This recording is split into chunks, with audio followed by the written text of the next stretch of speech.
Hello दोस्तों, how are you. स्वागत है आपको अपना YouTube channel GK to GS में। मैं उम्मीद करता हूं कि आप अच्छे होंगे, स्वस्थ होंगे, व्यस्त होंगे और मस्त होंगे।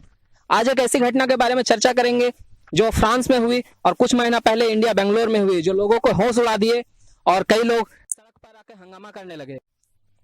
उससे पहले एक क्वेश्चन जो मैं करना चाहूंगा, आप बताइए कि दुनिया में सबसे तेज क्या है। आप अपने आंसर्स कमेंट बॉक्स में दें, मैं लास्ट में इस पर डिस्कशन करूंगा।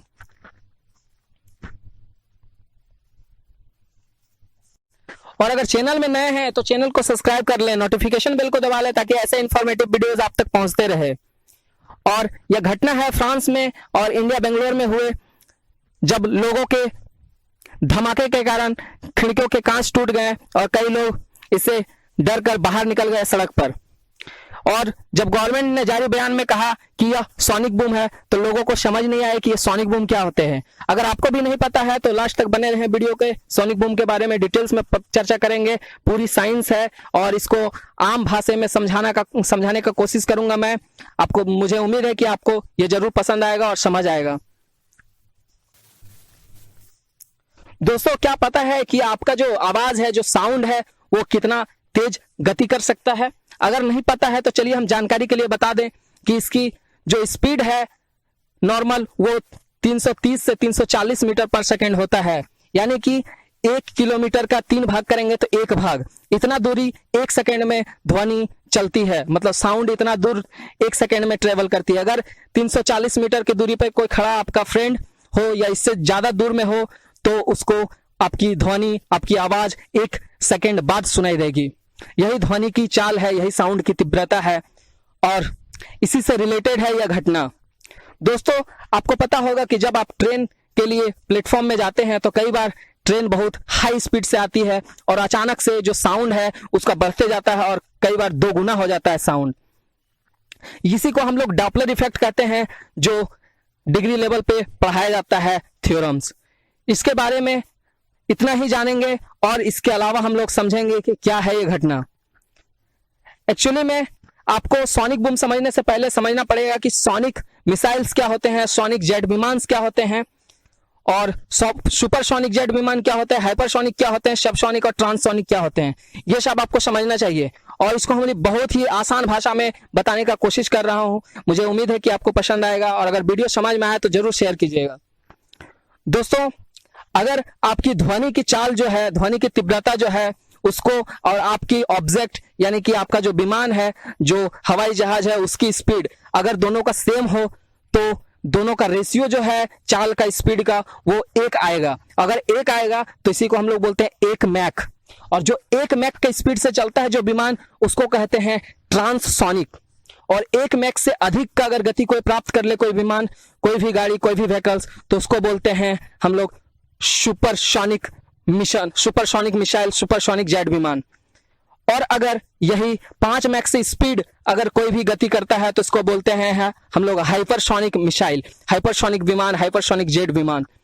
अगर हाइपरसोनिक जेट विमान की 5 मैक स्पीड होती है तो वही सुपरसोनिक की होती है 1 से लेकर 2 मैक की स्पीड तक।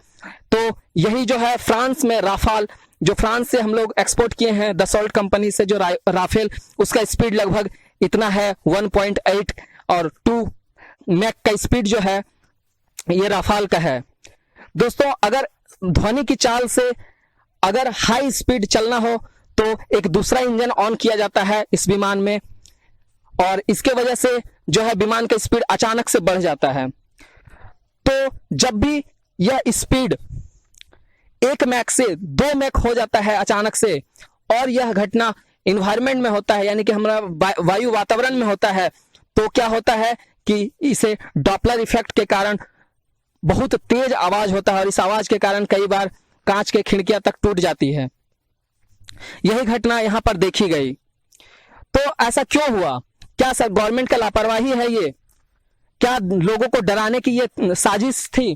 तो इसके बारे में अगर हम लोग चर्चा करें तो बता दे दोस्त कि अगर कोई भी विमान अपने डायरेक्शन से भटक जाता है यानी कि ट्रैफिक सिग्नल कंट्रोल से खो जाता है तो उस विमान को खोजने के लिए एयरफोर्स को सिग्नल भेजी जाती है और एयरफोर्स तुरंत एक्टिवेट होके जो विमान है अपने वो फाइटर जेट को उड़ाते हैं उसको खोज में, उस विमान का खोज में। और ऐसा ही घटना हुई थी फ्रांस में, जब एक विमान खो गया था ट्रैफिक सिग्नल कंट्रोल से, और जब सिग्नल भेजा का वहां का गवर्नमेंट एयरफोर्स को, तो एयरफोर्स ने राफाल उड़ाया। और राफाल जो है 1500 फीट के ऊंचाई से पहले अगर दूसरा इंजन ऑन करती है तो यह डॉपलर इफेक्ट होता है और साउंड का जो स्पीड है वो अचानक से 2 गुना हो जाता है। जब 1500 फीट से पहले इमरजेंसी के कारण जब दूसरा इंजन राफाल का ऑन किया गया तो यह डॉपलर इफेक्ट क्रिएट किया और जिससे ध्वनि की तीव्रता 2 गुनी हो गई, जिससे यह धमाका हुआ। और ऐसा ही धमाका बेंगलुरु में भी हुआ था जब लोगों ने हंगामा किया और इसे आतंकवादी हमला या ऐसे कई तरह से मुद्दे उठाकर जब रोड पे आ गए लोग, हंगामा किया, तो गवर्नमेंट ने भी यह नोटिस जारी की थी। यह सोनिक बूम की आवाज थी। तो दोस्तों आपको यह वीडियो अगर अच्छा लगा होगा तो हम लोग चलेंगे जो पहले क्वेश्चंस पूछे हैं उस पर।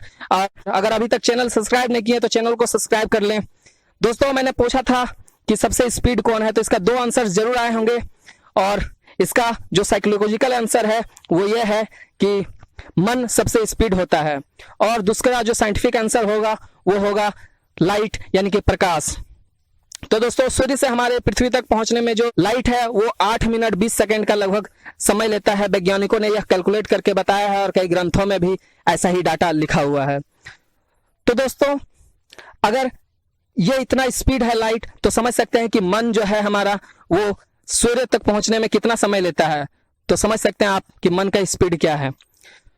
दोस्तों ये सब अगर वीडियो आपको पसंद आया होगा, और ऐसे ही वीडियो हम इंफॉर्मेटिव वीडियो डालते हैं, अगर आपको अच्छा लग रहा हो तो अपने दोस्तों के साथ ये वीडियोस को शेयर करें और चैनल को सब्सक्राइब कर लें ताकि नेक्स्ट वीडियो आप तक पहुंचे। Thank you.